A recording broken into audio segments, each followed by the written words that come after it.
अस्सलामुअलैकुम students. Last lecture में हमने डिज़ाइन ऑफ शाफ्ट की बुनियादी थ्योरी पढ़ी थी। अब हम इस टॉपिक को आगे स्टडी करते हैं। हमारा लास्ट आर्टिकल था ट्विस्टिंग मोमेंट और टॉर्क।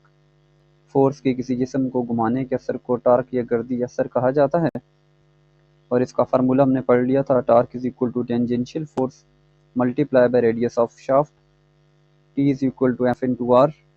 और टार्क का जो यूनिट है वो न्यूटन मीटर यूज़ किया जाएगा क्योंकि आगे हमने डिज़ाइनिंग में इसकी कैलकुलेशंस भी स्टार्ट करनी है। नेक्स्ट हमारा टॉपिक है पोलर मूवमेंट ऑफ इनर्शिया।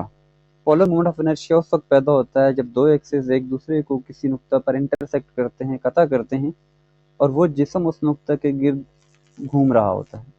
यानी कि पोलर मूवमेंट ऑफ इनर्शिया ऐसी बॉडीज़ के अंदर पैदा होता है जिनके ऊपर फोर्सेस जब अप्लाई होती हैं तो वो एक्स एक्सेस, वाई एक्सेस या जेड एक्सेस में मूव करने की बजाय एक ही जगह पर अपनी मरकज़ के गिर्द रोटेट करना शुरू कर देती हैं। तो उस वक्त उनमें पैदा होने वाला जो इनर्शिया होगा उसको पोलर मूवमेंट ऑफ इनर्शिया कहा जाएगा। इसके लिए सिंबल यूज़ करेंगे I P, polar movement of inertia के लिए। Polar movement of inertia for solid circular section, जब हम इस फार्मूले को यूज़ करेंगे तो इसका फार्मूला बनेगा inertia at X axis plus inertia at Y axis. Solid circular shape के लिए इनर्शिया का फार्मूला होता है पाई डी 4/64। ये एक्स एक्सिस पर भी होगा, वाई एक्सिस पर भी होगा। और जब हम दोनों को प्लस करेंगे तो हमारे पास पोलर मूवमेंट ऑफ इनर्शिया का फार्मूला आ जाएगा जो कि बनेगा I P is equal to pi D 4/32। जबकि हालो सर्कुलर सेक्शन के लिए इनर्शिया का फार्मूला होता है pi capital D 4 minus small D 4 divided by 64 D.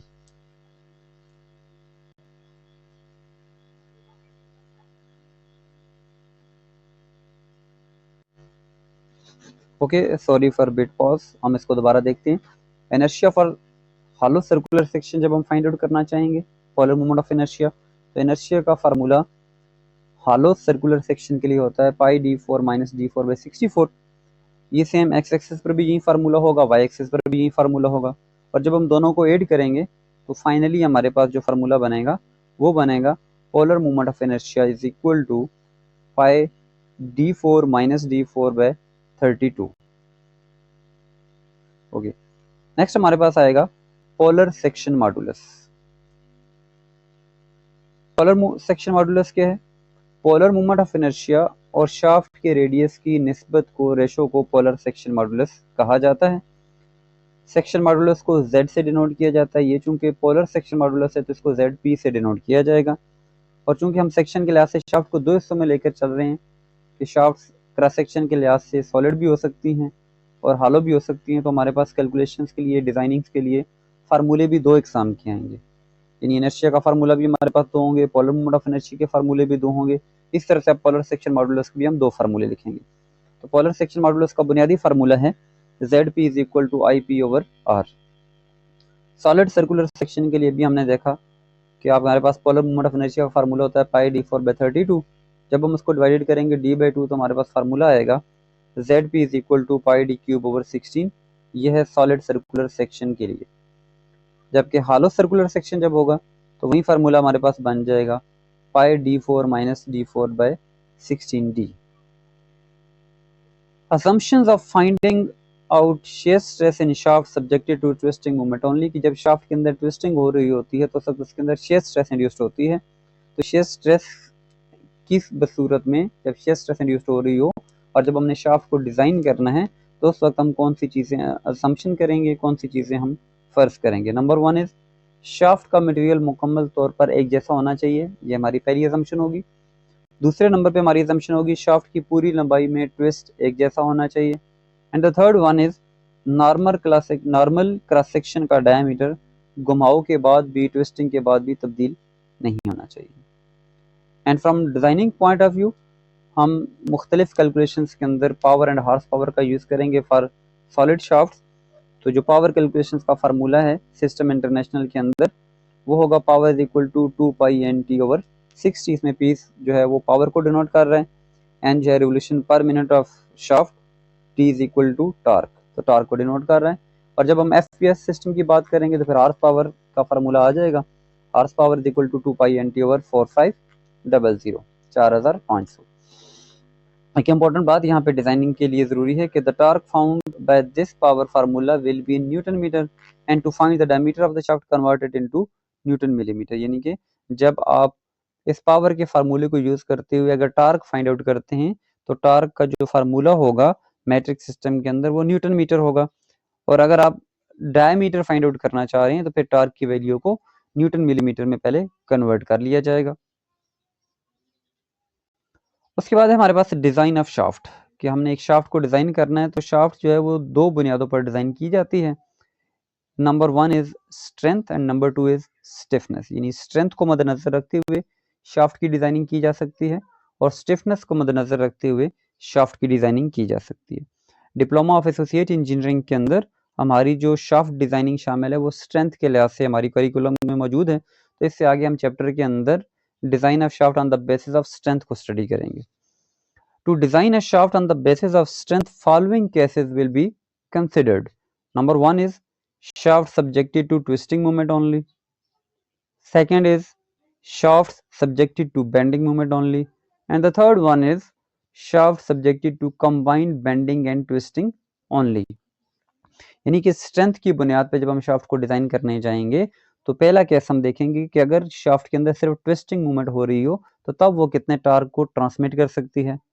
Secondly अगर सिर्फ उसके अंदर बेंडिंग मूवमेंट हो तो फिर वो कितने बेंडिंग मूवमेंट को ट्रांसमिट कर सकती है। And thirdly and practical condition is कि जब एक ही वक्त में दोनों बेंडिंग भी हो रही हो ट्विस्टिंग भी हो रही हो तो तब शाफ्ट की डिजाइनिंग कैसे होगी कि वो कितने टॉर्क को ट्रांसमिट करेगी, कितने बेंडिंग मूवमेंट को ट्रांसमिट करेगी, कितनी उसकी लेंथ होगी, कितना उसका डायमीटर होगा, एटसेट्रा। ओके, हम पहले केस को देखते हैं। Shaft subjected to twisting movement only, कि ट्विस्टिंग मूवमेंट की वजह से शाफ्ट में हम जानते हैं कि शेयर स्ट्रेसेस इंड्यूस्ड होती हैं। जैसा आपको डायग्राम में दिखाया गया है कि एक टेंजेंशियल फोर्स शाफ्ट के ऊपर एक्ट करती है तो उस वक्त उसके अंदर टॉर्क इंड्यूस्ड होता है। बाय यूजिंग टॉर्शनल इक्वेशन, कि टॉर्शनल इक्वेशन हमारे पास होती है T over IP is equal to FS over R is equal to C theta over L। तो ये 3 पॉइंट इक्वेशन है। T से हमारा टॉर्क है, यहाँ पे IP डिनोट कर रहा है पॉइंट मोमेंट ऑफ इनर्शिया को, FS shear stress, R radius of shaft है। तो हम इन दो फैक्टर्स को यूज करके आगे चलेंगे तो हमारे पास इक्वेशन है T over IP is equal to FS over R। हम फाइंड क्या करना चाह रहे हैं कि एक शाफ्ट कितने टॉर्क को ट्रांसमिट करेगी ट्विस्टिंग के अंदर, तो इस इक्वेशन को हम लिख सकते हैं T is equal to IP over R into FS। जबकि अभी हमने लास्ट टॉपिक में पढ़ा था कि पोलर मोमेंट ऑफ इनर्शिया और रेडियस ऑफ शाफ्ट की निस्बत को पोलर सेक्शन मॉडुलस कहा जाता है। तो अब हमारे पास इक्वेशन बन जाएगी torque is equal to polar section modulus ZP multiply by shear stress.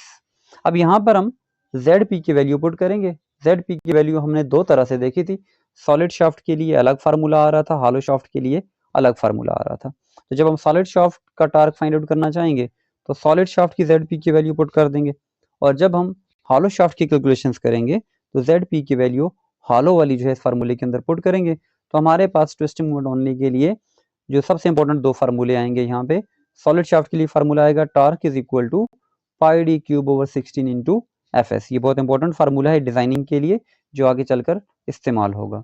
जबकि हॉलो शाफ्ट के टॉर्क के लिए फार्मूला बन जाएगा torque is equal to pi D4 minus D4 divided by 16D multiply by FS। तो ये हमने पहला केस देख लिया जिसमें हमने देखा कि अगर सिर्फ ट्विस्टिंग मूवमेंट हो रही हो तो उस वक्त एक सॉलिड या हॉलो शाफ्ट की मदद से हम कितने टॉर्क को ट्रांसमिट कर सकते हैं। इन फार्मूलों की मदद से आसानी से उसकी कैलकुलेशंस की जा सकती हैं।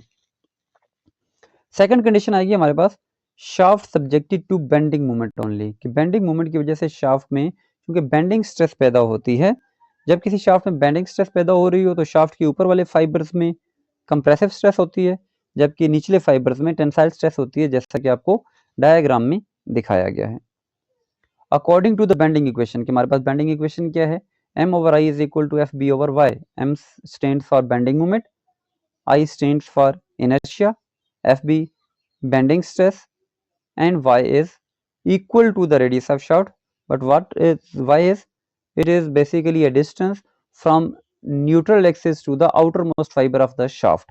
जैसा कि डायग्राम में दिखाया गया है कि जो शाफ्ट के न्यूट्रल एक्सिस हैं, जो सेंट्रल लाइन है, यहाँ से लेकर सबसे जो बैरूनी लाइन वाला फाइबर है उसके दरमियान की डिस्टेंस को Y से डिनोट किया गया है, और ये रेडियस ऑफ शाफ्ट के इक्वल होता है। सो नाउ चूंकि हमने बेंडिंग मोमेंट मालूम करना है तो इस इक्वेशन को हम इस तरह से लिख सकते हैं, m is equal to I inertia divided by y multiply by bending stress. जबकि हम पढ़ चुके हैं कि जो इनर्शिया है उसका फार्मूला होता है पाई d4 बाय 64 और y होगा d बाय 2। जब हम इन दोनों कंडीशंस को फार्मूले में पुट करेंगे तो सॉलिड शाफ्ट के लिए हमारा फार्मूला बनेगा m is equal to pi D cube over 32 into F B. जबकि हालो शाफ्ट के लिए हमारा फार्मूला बनेगा m is equal to pi d4 minus d4 divided by 32d multiply by F B. तो ये दोनों फार्मूले सिर्फ बेंडिंग मोमेंट के लिए आएंगे। ये दो केसेस हमने यहाँ पर डिस्कस कर लिए कि हम कौन से फार्मूलों को कैसे ड्राइव कर सकते हैं। थर्ड केस है shaft subjected to combined bending and twisting only, कि जब शाफ्ट की मदद से पावर मुंतकिल करना दरकार हो और शाफ्ट के ऊपर मुख्तलिफ इकसाम की माउंटिंग, मिसाल के तौर पर गियर्स, पुलीज, कपलिंग्स वगैरह लगी हुई हों, तो तब शाफ्ट में दोनों बेंडिंग और शेयर स्ट्रेसेस पैदा हो रही होती हैं। तो इस सूरत में हम जो फार्मूले यूज करेंगे वो फार्मूला हम पढ़ेंगे। क्योंकि मैक्सिमम टार्क और मैक्सिमम बेंडिंग के हम फार्मूले पढ़ चुके हैं, तो अब यहाँ पर टार्क इक्विवेलेंट चाहिए होगा हमें और बेंडिंग मोमेंट इक्विवेलेंट की वैल्यू चाहिए होगी। तो टी इक्विवेलेंट का फार्मूला बनेगा M square plus T square whole under root. यह इस फार्मूले को डिजाइनिंग में इस तरह से भी इस्तेमाल किया जाता है, T equivalent is equal to M plus and then under root M square plus T square, जैसे कि आपको फार्मूला नजर भी आ रहा है। और अगर इन फार्मूलों को यूज करते हुए अगर हम सॉलिड शाफ्ट का डायमीटर या हालो शाफ्ट का डायमीटर मालूम करना हो तो T equivalent is equal to pi D cube over 16 into F S भी यूज कर सकते हैं। T equivalent is equal to pi D 4 minus D 4 divided by 16 D into F S का फार्मूला भी यूज किया जा सकता है। बट ये दोनों फार्मूले टी इक्विवेलेंट के लिए तब हम यूज करेंगे जब हमें कहा जाएगा कि हमने डायमीटर फाइंड आउट करना है। एंड द नेक्स्ट इज कि अगर हमें बेंडिंग मोमेंट इक्विवेलेंट की वैल्यू फाइंड आउट करनी है तो एम ई का फार्मूला बनेगा 1/2 within brackets M plus T E. हमसे मुराद यहाँ पे बेंडिंग मोमेंट है मैक्सिमम और टी से मुराद टी इक्विवेलेंट है। सिमिलर कंडीशन है कि जब हमारे पास इक्विवेलेंट बेंडिंग मोमेंट हो की कंडीशन हो और हमें कहा जाए कि हमने डायमीटर ऑफ सॉलिड शाफ्ट या डायमीटर ऑफ हॉलो शाफ्ट मालूम करना है, तो फिर हमारे पास फार्मूले बनेंगे M E is equal to pi D cube over 32 into F B और M E is equal to pi D 4 minus D 4 over 32 D into F B. तो ये तीन बुनियादी कंडीशन थी जिनको हमने यहाँ पर स्टडी किया है। तो नेक्स्ट में इंशाल्लाह जो है हम इसकी कैलकुलेशंस को भी देखेंगे और डिज़ाइनिंग फैक्टर्स को भी देखेंगे। थैंक यू, अल्लाह हाफिज़।